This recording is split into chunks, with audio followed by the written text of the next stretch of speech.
मेरे साथ चलिए। मैं तेरी तरह बेशर्म नहीं हूँ जो इतना कांड करके नाचूं। नहीं, नाचने के लिए नहीं कह रही हूँ जीजी, मुझे आपसे जरूरी बात करनी है। आइए ना। छोड़ मुझे।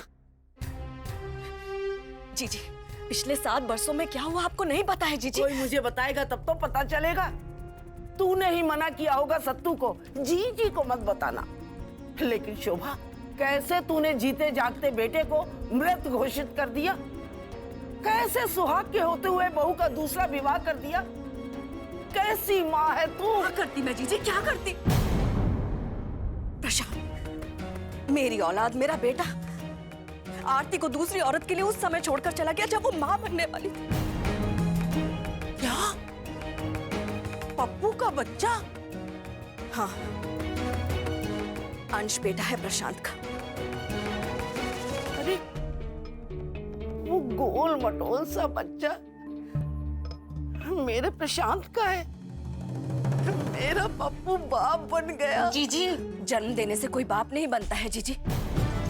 मैं मानती हूँ कि अंश की रगों में प्रशांत का खून बह रहा है, लेकिन अंश के पिता यश जी इतनी अच्छी तरह से वो अंश की परवरिश कर रहे हैं। पिता होने का हर फर्ज प्यार और ईमानदारी के साथ निभा रहे हैं वो। तेरी तो बुद्धि भ्रष्ट हो गई है शोभा। दूसरी औरत के साथ ही गया था ना, खून तो नहीं किया उसने। मर्दों का स्वभाव ही होता है मन चला। कभी कभी पांव डगमगा जाते हैं, लेकिन लौट के घर ही वापस आते हैं। और ये तेरी बहू बड़ी जल्दी थी दूसरा विवाह करने का। कुछ साल इंतजार नहीं कर सकती थी? औरत का जन्म लिया मगर धीरज रखना नहीं सीखा, चली गई पराये मर्द के साथ में। कब तक रास्ता देखती आरती? और वैसे भी प्रशांत ने धोखे और दुख के अलावा आरती को दिया है क्या है? बेटा दिया है, माँ होने का सौभाग्य दिया है। एक अनाथ लड़की की सूनी मांग में सिंदूर भर के सौभाग्यवती बनाया है। नहीं जीजी नहीं, मांग में सजा सिंदूर और गले में काली मोतियों का पड़ा मंगलसूत्र औरत को सौभाग्यवती नहीं बनाता। सौभाग्य तो तब होता है जब पत्नी को पति का प्यार, उसका साथ, उसकी तरफ से सम्मान मिले, जो कि आरती को प्रशांत से कभी मिला ही नहीं।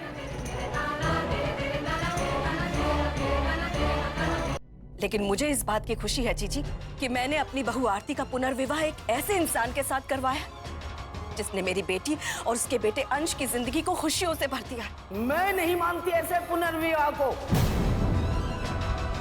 अब मैं आ गई हूं, अपने पप्पू का हक दिलवा कर रहूंगी।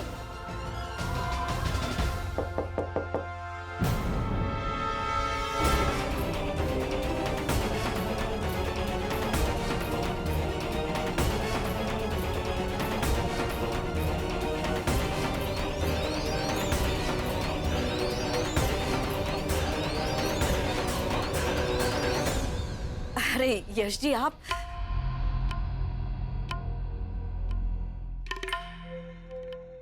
सॉरी, मैंने आप दोनों को डिस्टर्ब किया।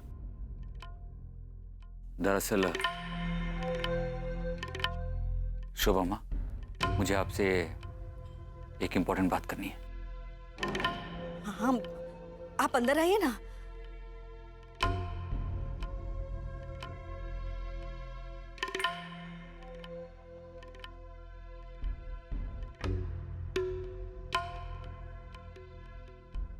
बोलो बेटा, क्या चाहिए?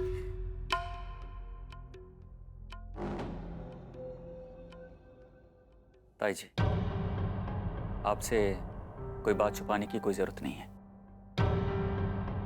आप तो आरती जी की ताई जी हैं।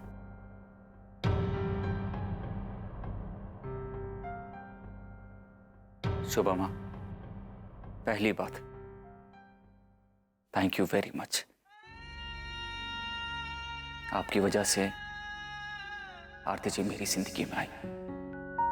और दूसरी बात, आज मैं बहुत बड़ा कदम उठाने जा रहा हूं। ये दिल है, आरती जी मेरे लिए क्या है, ये दिल मेरी जिंदगी में उनके क्या मायने हैं, अपने दिल की सारी बात आज मैं उन्हें कहने वाला हूं। बस मुझे एक छोटी सी हेल्प चाहिए थी। आपके पास आरती जी की बचपन की फोटोग्राफ्स होंगी ना?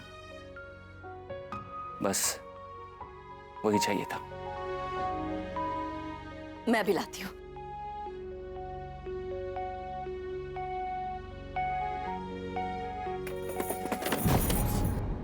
नहीं नहीं, मैं उठा लेती हूँ।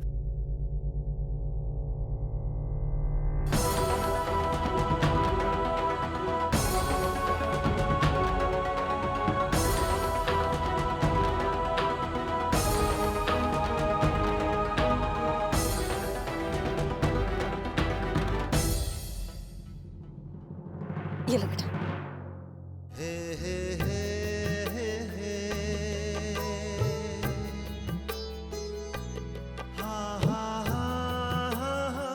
Thank you Shubham. मुझे आपसे एक और चीज मांगनी थी। क्या? मुझे बस आपका आशीर्वाद चाहिए,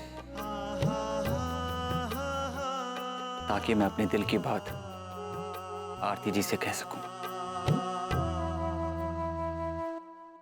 बस बस बस, मेरा आशीर्वाद हमेशा तुम दोनों के साथ। ईश्वर तुम दोनों की जिंदगी हमेशा खुशियों से भरी रखे और मुसीबतों से छूने भी ना पाए।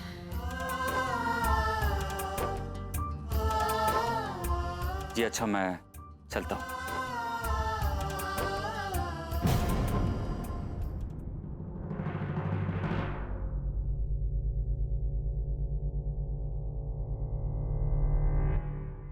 शोभा, मैं अभी इसके परिवार वालों को सच्चाई बता कर रहूंगी। नहीं जीजी, जीजी मेहरबानी करके ऐसा मत कीजिए। हट। भाभी माँ, आप जैसा चाहती हैं वैसा ही होगा। मैंने सब कुछ सुन लिया है और मैं भी यही चाहता हूं। ये क्या कह रहे हैं आप? बस शोभा, बहुत सुन लिया, अब और नहीं। मुझे पता था मेरा सत्तू इतना बेरहम नहीं हो सकता। चल अपने पोते और बहू को ले आते हैं। भाभी माँ, ये सही वक्त नहीं है। मौका देखकर मैं बात करूंगा। वैसे प्रशांत ने गलती तो की है, लेकिन मैं आपसे वादा करता हूं कि मैं आरती को इस घर की बहू वापस बना कर लाऊंगा, बहुत जल्दी। ठीक है, जितना समय तुझे चाहिए तू ले ले, लेकिन बहू और पोते को प्रशांत से अलग मत होने देना। जी भाभी माँ। बाबूजी क्या कह रहे हैं? महेश जी को छोड़कर प्रशांत के साथ? नहीं, ये कभी नहीं हो सकता। मुझे बाबूजी से उम्मीद नहीं थी।